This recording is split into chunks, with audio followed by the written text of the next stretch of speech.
ഞാനിപ്പോൾ നിൽക്കുന്നത് എൻ്റെ ചുറ്റും കുറേ യന്ത്രന്മാരാണ്.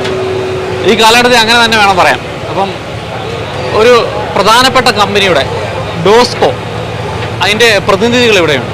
അപ്പം എന്താണ് എൻ്റെ പിന്നിൽ കാണുന്ന ഈ വാഹനങ്ങളുണ്ടല്ലോ, ആ വാഹനങ്ങളെക്കുറിച്ചൊന്നും അറിയണം. ഇവിടെ ചെറിയ വാഹനങ്ങൾ, ഇതിൻ്റെ കൗതുകകരമായ കുറേ കാര്യങ്ങളൊക്കെ ചോദിക്കണം. പിന്നെ കമ്പനിയുടെ ബിസിനസ്, അങ്ങനെയൊക്കെയുള്ള കുറേ കാര്യങ്ങൾ അറിയാൻ വേണ്ടിയിട്ടുണ്ട്.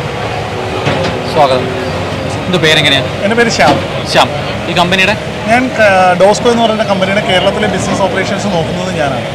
എങ്ങനെയുണ്ട് ഇതിൻ്റെ ഒരു സെയില് കേരളത്തിലെ? സെയില് മിനി എക്സ്കവേറ്റർ എന്ന് പറയുന്ന സെഗ്മെൻറ്റ് തന്നെ ഇപ്പോൾ കേരളത്തിൽ ഏറ്റവും കൺസ്ട്രക്ഷൻ മെഷീനറികളിൽ ഏറ്റവും കൂടുതൽ സെയിൽ നടക്കുന്ന സെഗ്മെൻറ്റാണ്. കാരണം സ്വാഭാവികമായിട്ടും മാൻ പവറിൻ്റെ അവൈലബിലിറ്റി കുറവ്, അതിൻ്റെ റേറ്റ്, പിന്നെ നമ്മളുടെ സ്ഥലത്തിൻ്റെ പരിമിതികൾ എല്ലാം ഇതുപോലെ ചെറിയ മെഷീനറികളാണ് കൂടുതൽ പോകുന്നത്.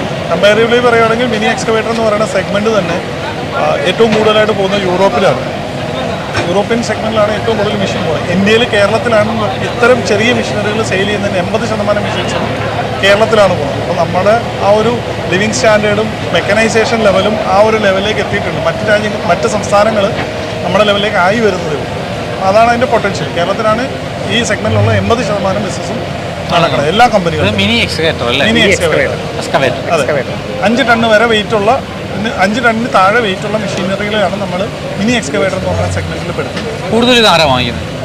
റെൻ്റൽ സെഗ്മെൻറ്റിലാണ് കൂടുതൽ പോകുന്നത്. അതായത് മെഷീൻ വാടകയ്ക്ക് കൊടുക്കാൻ വേണ്ടിയിട്ട് ആൾക്കാർ വാങ്ങിയിട്ട് ചെറുകിട കൃഷിപ്പണികൾ, ബിൽഡിംഗ് കൺസ്ട്രക്ഷനുമായിട്ട് ബന്ധപ്പെട്ട വീടിൻ്റെ ഫൗണ്ടേഷൻ എടുക്കാൻ, അല്ലെങ്കിൽ അങ്ങനെയുള്ള പലവിധ കൊച്ചു നമ്മളൊരു മാൻ പവർ വെച്ചിട്ട് ചെയ്തുകൊണ്ടിരിക്കുന്ന കാര്യങ്ങൾക്കുള്ള ഓൾട്ടർനേറ്റ് സൊല്യൂഷനാണ് ഇപ്പം മെഷീൻ.